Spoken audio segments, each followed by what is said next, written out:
Hello అందరికీ welcome back to our channel. పొద్దున్నే హడావిడి లేకుండా ఎలాంటి పిండి నానపెట్టకుండా చాలా సింపుల్గా పొడి పిండితోటే ఈ రకంగా టిఫిన్ అయితే ప్రిపేర్ చేసుకోవచ్చండి. చాలా టేస్టీగా ఉంటుంది. ఒక్కసారి ఇలా కొత్తగా ట్రై చేయండి, చాలా టేస్టీగా ఉంటుంది. పిల్లలైతే చాలా బాగా ఇష్టపడతారండి. ఎలాంటి హడావిడి అయితే ఉండదు. పొద్దున్నే ఏం చేయాలో అర్థం కానప్పుడు కూడా వీటిని ప్రిపేర్ చేసుకుంటే చాలా టేస్టీగా అప్పటికప్పుడే ప్రిపేర్ చేసుకోవచ్చు. ఎక్కువ టైం కూడా తీసుకోదు. 30 మినిట్స్ లోపే దీన్ని అయితే రెడీ చేసుకోవచ్చండి. అన్ని వెజిటేబుల్స్ వేసేసి దీన్ని ప్రిపేర్ చేసుకోవచ్చు. ఇది ఎలా ప్రిపేర్ చేసుకోవాలో ఇప్పుడైతే చూద్దాం.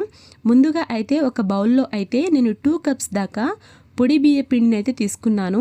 మనం ముందుగా పట్టించుకొని బియ్య పిండి పెట్టుకుంటే దాన్ని అయితే ఈ రకంగా యూజ్ చేసుకోవచ్చు.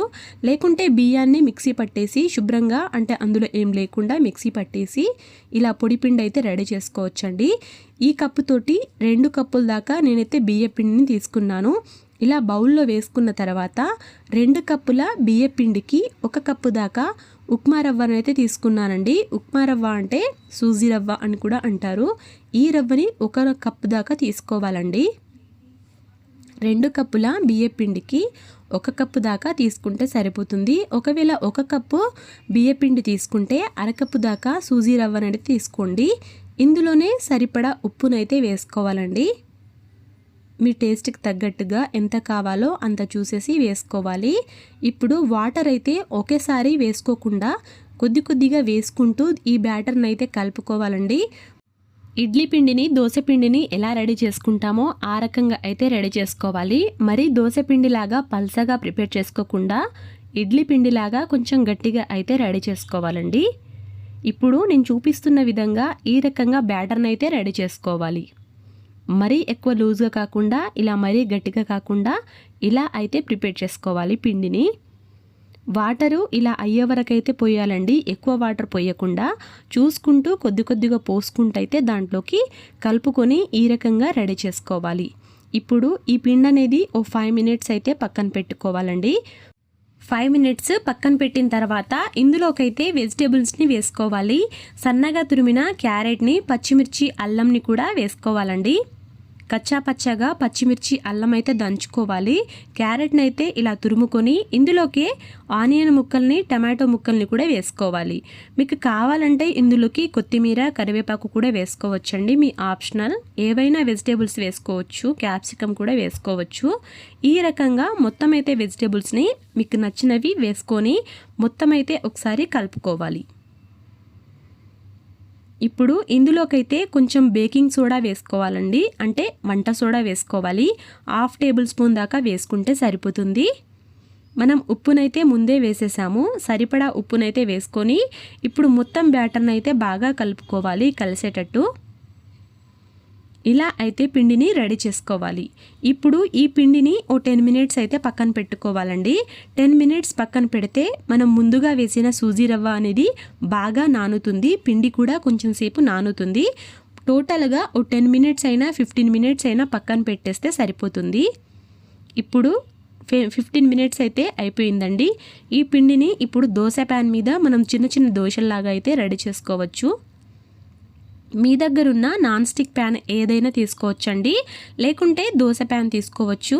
ఒకవేళ ఆయిల్తో చేస్తే ఎలా ఉంటుందో మీకైతే చూపిస్తున్నాను. ఆయిల్తో చేసుకుంటే టేస్ట్ అనేది బాగానే ఉంటుంది, కాకుంటే ఎక్కువ ఆయిలీగా ఉంటుందండి.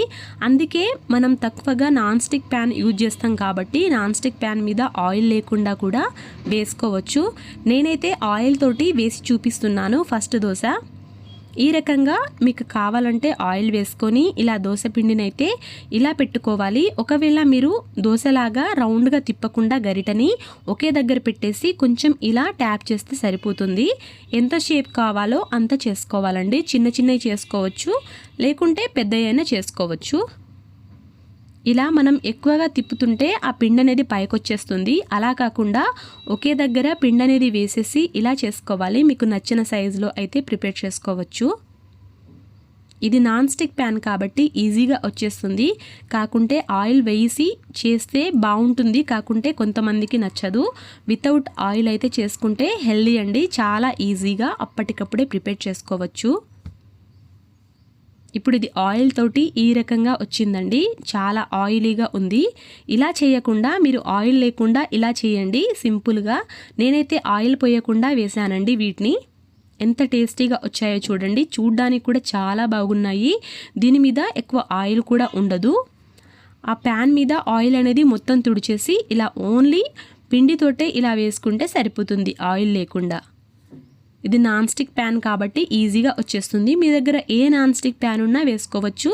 ఇది లేకుంటే ఐరన్ తవ్వ ఉంటుంది కదా, మనం చపాతీ చేసే తవ్వ, దాని మీద కూడా ప్రిపేర్ చేసుకోవచ్చండి. ఈ రకంగా టేస్టీగా చిన్న చిన్న దోశలను అయితే ప్రిపేర్ చేసుకోవచ్చండి. చాలా టేస్టీగా ఉంటుంది, చాలా క్రిస్పీగా వస్తుంది. చేతికి ఆయిల్ కూడా అంటుకోవట్లేదు, అంత బాగుందండి. ఎక్కువ ఆయిల్ లేకుండా చాలా సింపుల్గా అప్పటికప్పుడే పొద్దున్నే ప్రిపేర్ చేసుకోవచ్చు. నా వీడియో నచ్చితే మాత్రం సబ్స్క్రైబ్ చేయడం మర్చిపోకండి. లైక్ చేయండి, షేర్ చేయండి, కామెంట్ చేయండి. ఈ దోశల్ని ఎలాంటి చట్నీతోనైనా మనం సర్వ్ చేసుకోవచ్చండి. Thanks for watching.